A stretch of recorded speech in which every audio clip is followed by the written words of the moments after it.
Assalamu alaikum and hello everyone. I'm recording a special message today, not in Urdu, in English, because this message has reached outside Pakistan as well. Yes, I'm talking about Prime Minister of Pakistan, Imran Khan. He once had his special fame when he spoke to United Nations 2 years ago, just before COVID started. And now, once again, he's in the limelight in Pakistani national media, among Pakistani public, and also overseas. I, as an overseas person who has roots in Pakistan and I reside in America, I had American and non-American and people here, local people here, that one of the local persons, in fact, a PhD candidate, almost a PhD, a doctor almost, reached out to me and said, did you see what your prime minister said? Now, of course, he was seeing him as a liberal person, and he was saying this information coming from a liberal person means a lot. Nobody here in America called it victim blaming. However, Pakistani public, some people in the Pakistani public are calling it a victim blaming of Prime Minister Imran Khan. I want to give my feedback how these things are being seen in America. He was talking about, of course, this message is in English, is addressing to that audience that was giving a reaction. For instance, Muslims were very happy. A lot of Muslims, men and women, are happy. I am in an international community here where people from several Muslim countries get together, and I would say about 60 different nationalities. They were very happy. Now, among non-Muslims, there is a mixed response to some of the ultra left saying that he was probably doing a victim blaming. Now, you can't. My reaction to this is, first one is that I can't judge what was he trying to do. I can only judge what he was saying on the paper. He never said in his statement or short message that he was giving during a live transmission, phone calls with the Pakistani public, which is a very nice thing he's doing. He never said that he's blaming the victims. No, he actually was blaming the way our societies are these days operating. Our societies, especially Muslim societies nowadays, they think that most of the Western values are great and fine. It's the Hollywood culture is what America is. Let me tell you, America is not Hollywood. Please, if you think America is what Hollywood shows you, then you're living in fool's paradise. Hollywood does not represent the entire American society. Hollywood is an entertainment industry. It's an industry just like other fashion and entertainment industries. And they do whatever they want to do. And of course, it's mostly dominated by progressives or ultra left-wing people. So how could that be a representative of an entire society? In fact, what Hollywood often presents has affected American society as well, especially in terms of not just sexuality, but also in terms of violence. Violence is a big problem. That the Hollywood movies have portrayed violence, especially the violent movies during the 80s and 90s, have caused a lot of damage in America. All right. So don't think Hollywood is what America is.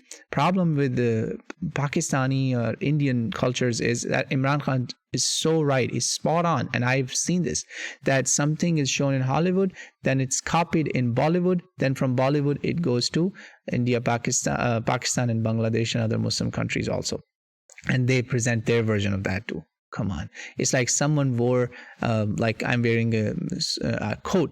I wore that, or I wore a jeans. It's used, it's dumped on you. Then say, okay, now this person uses it and then makes it's his own version or their own version, and then it becomes something else.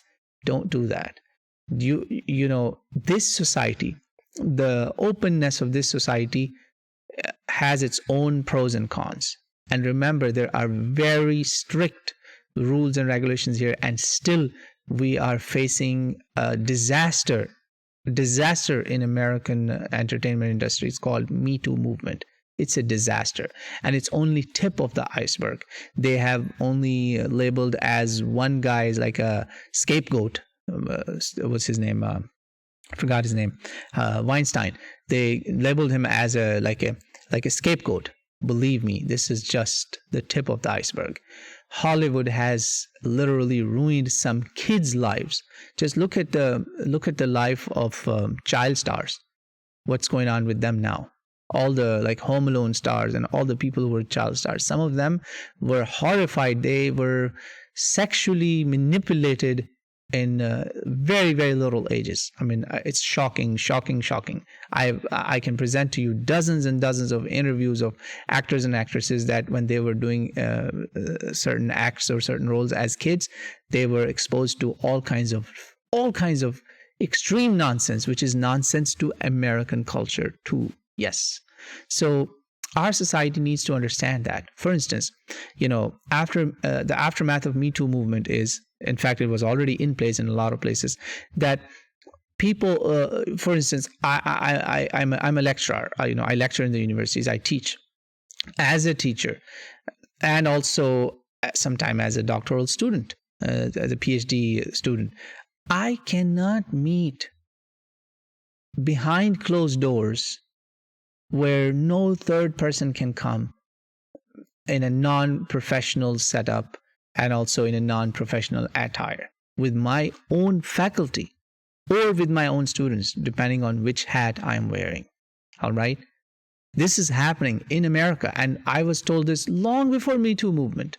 When I was beginning to teach in like 2014, 2015, our chairman in the department told us that none of you should conduct a meeting with your female student. None of you males should conduct a meeting with your female students, or none of you female teachers should have a meeting with their male student behind closed doors, or any student for that matter. It should not be behind closed doors. And then now, aftermath of Me Too movement is that there are outfits, certain outfits that so many companies are banning. For instance, red lipsticks, provocative dresses. These are being banned. There's a lot of things that companies are saying that don't wear this to work. There are certain dresses or makeups and stuff that are not for work. So people in Pakistan, they think whatever I want to dress in America, they think of America this, whatever I want to dress, whoever I want to go after, who I want to go stalk and all that, it's all good. No, it's not. You can't just wear whatever you want to wear. That's not the freedom you think America has. Even America, yes, even America, where rapes are like second or third in the world. And again, less than half of them get reported. I'm not even talking about date rapes and all that. And you're trying to implement this sort of openness in a society that does not have laws, that does not have a powerful person ever being punished or being prosecuted in a proper court of law. You want to implement those over there? Well, if you really want to be like America 100%, then first establish a society, a civilized setup the way it is here, and then expect that. And then too, you will still fail, because over here, with all that civilized setup, with all powerful system of justice that where American serving president could not point a finger at the court, so many members of his cabinet and his team were indicted. Yes, in this country, still, you could not prevent rape and sexual crimes. And they're still going and still going and still going, because this is one of the fundamental key factors that the way society will show things to people, the way people will act. This is a natural thing. If you're shown a beautiful car every day, you're passing by a nice, beautiful showroom and you want to buy, you will have that natural desire that I want to get that. So our people have to understand that even in America, yes, there are certain laws and rules and guidelines that are not in place, whether it's in India or Pakistan or any third world country, sorry to say, for that matter.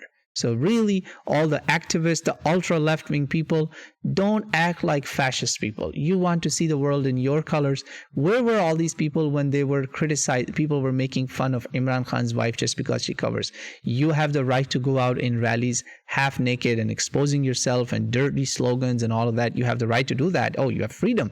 But if some poor lady has a choice to wear covered dress, you make fun of that? And you say that's not representative of Pakistan? Remember, Pakistan's official name is Islamic Republic of Pakistan. It is not Banana Republic of Pakistan. With that in mind, I'll request Prime Minister Imran Khan also to look inside his own pocket also what kind of coins he's carrying. Yes, I'm talking about the politicians that are in his team right now as we speak, 2021. Many of them openly support illicit behavior, openly. I have condemned something that happened only a month or two ago, and your own minister was openly supporting that in an Islamic republic. So if you have chosen to be an Islamic country, then be like one, and let's not be like hypocrites, half this and half that and half something else. So I hope this message will get across some minds, and I don't know, it's a bit long, but hopefully some people will pay attention to that. Thank you so much.